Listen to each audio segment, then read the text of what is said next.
Stress has a way of sneaking up on you. At first, you tell yourself you're just having a busy week. You're a little more tired than usual, but you keep pushing. Then you start becoming irritated over small things. You can't concentrate. You're thinking about work when you're at home, and you're thinking about home when you're at work. Eventually, stress stops being something you're experiencing and starts becoming the way you live. That's when it becomes dangerous because stress doesn't always look like someone having a breakdown. Sometimes it looks like working harder, staying busy, avoiding people, losing patience, drinking more, sleeping less, or constantly telling everyone, I'm good, when you know you're not. In this video, I want to talk about how to handle stress before it starts controlling your decisions, your relationships, and your life. After 16 years in the Army, I've learned that you cannot always control the pressure around you. There will be deadlines, responsibilities, unexpected problems, difficult people, and situations you never planned for. But you can learn how to control your response. And that's where your power is. Let's start with something important. Stress itself is not always the enemy. Stress is your body's way of preparing you to respond to a challenge. Your heart rate increases, your muscles tighten, your attention becomes focused on the potential threat in front of you. In a short term situation, that response can actually help you.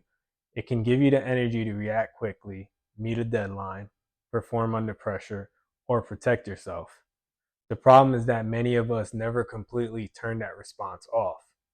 We leave work, but mentally we're still at work. We lie down to sleep, but our mind is replaying conversations from earlier in that day.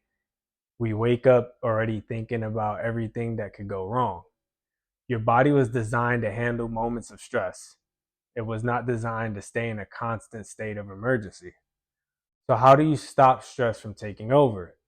The first step is to recognize your personal warning signs. Everybody responds to stress differently. Some people become angry, some people become quiet, some start isolating themselves, some overeat while others lose their appetite.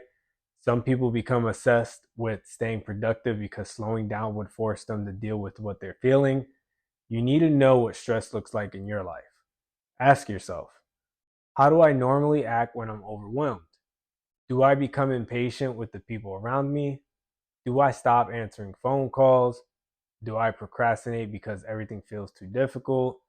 Do I constantly feel tired even after sleeping?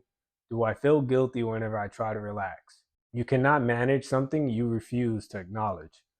There is no weakness in admitting that you are under pressure. The real danger is pretending the pressure isn't affecting you while it slowly changes your behavior. The second step is to separate what you can control from what you cannot control.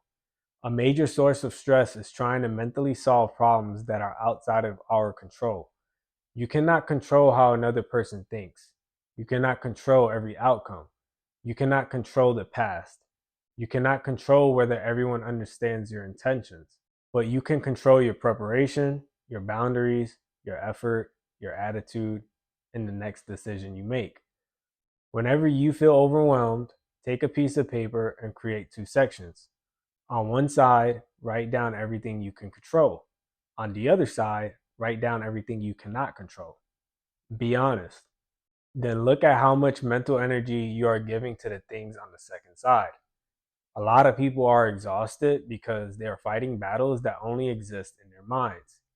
You're preparing for conversations that haven't happened. You're imagining outcomes that may never happen. You're trying to predict what everyone else is going to do. That does not protect you, it drains you. Focus your energy on the actions that are actually available to you. The third step is to calm your body before trying to reason with your mind. When your body is highly activated, it becomes harder to think clearly. This is why telling yourself to just calm down usually doesn't work. You cannot always think your way out of a physical stress response. Sometimes you have to start with your body. Slow down your breathing, take a walk, stretch, exercise, step outside, drink water. Remove yourself from the situation for a few minutes if possible. One simple technique is to breathe in slowly for 4 seconds, pause briefly, and then breathe out for 6 seconds. The longer exhale can help signal to your body that the immediate danger has passed. This does not mean that your problem has disappeared. It means you are putting yourself in a better condition to deal with it. Think about it like this: you wouldn't try to have an important conversation while someone was screaming in your ear. When you're extremely stressed, your body is essentially screaming in your mind's ear. Lower the volume first, then make your decision. The fourth step is to stop looking at the entire mountain. Stress often becomes overwhelming when we mentally combine 20 different problems into one giant problem. You start thinking about the assignment, the bills, your relationship, your career, your health, something that happened 3 years ago, and something that might happen next month, all at the same time. No wonder you feel overwhelmed. Your brain is trying to fight every battle at once. Instead of asking, how am I going to fix my entire life? Ask yourself, what is the next useful action I can take? Not the next 10 actions, just the next one. Maybe the next action is making a phone call, sending an email, cleaning one part of your house, scheduling an appointment, writing down a plan, apologizing, saying no, or going to sleep instead of staying awake worrying about tomorrow. Small actions restore a sense of control. You do not need to see the entire path before taking the first step. Sometimes clarity comes after movement, not before it. The fifth step is to create recovery time before you believe you've earned it. A lot of high performing people treat rest like a reward. They say, I'll relax when everything is finished, but everything is never finished. There will always be another email, another task, another problem, or another person who needs something from you. Rest is not something you earn after destroying yourself. Recovery is part of being effective.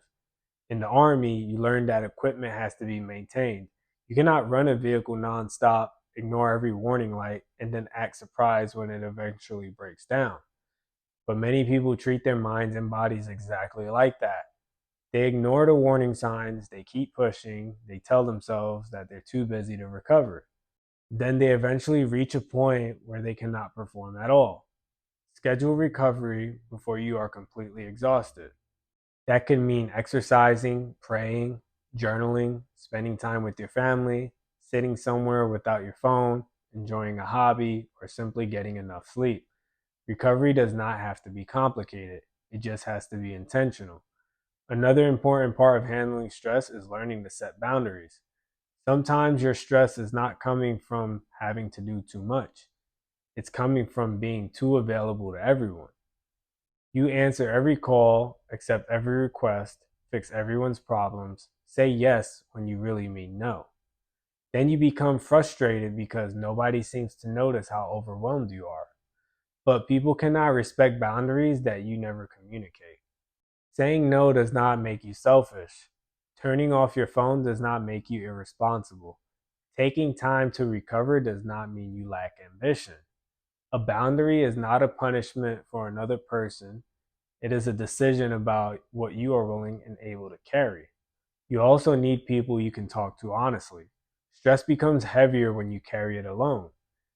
You don't need 20 people knowing everything about your life, but you should at least have one person you can speak to without pretending. That could be a trusted friend, family member, mentor, chaplain, counselor, or therapist. And understand this: asking for help does not mean that you cannot handle your life. It means you are taking responsibility for your life before the situation gets worse. Real strength is not pretending that nothing affects you. Real strength is recognizing when something is affecting you and doing something productive about it. Stress will always be a part of our life. The goal is not to create a life where nothing difficult ever happens. That life doesn't exist. The goal is to become more aware of your warning signs, more intentional with your energy, and more disciplined about your recovery. Recognize when stress is building. Separate what you can control from what you cannot. Calm your body. Focus on the next useful action. Create time to recover. Set boundaries.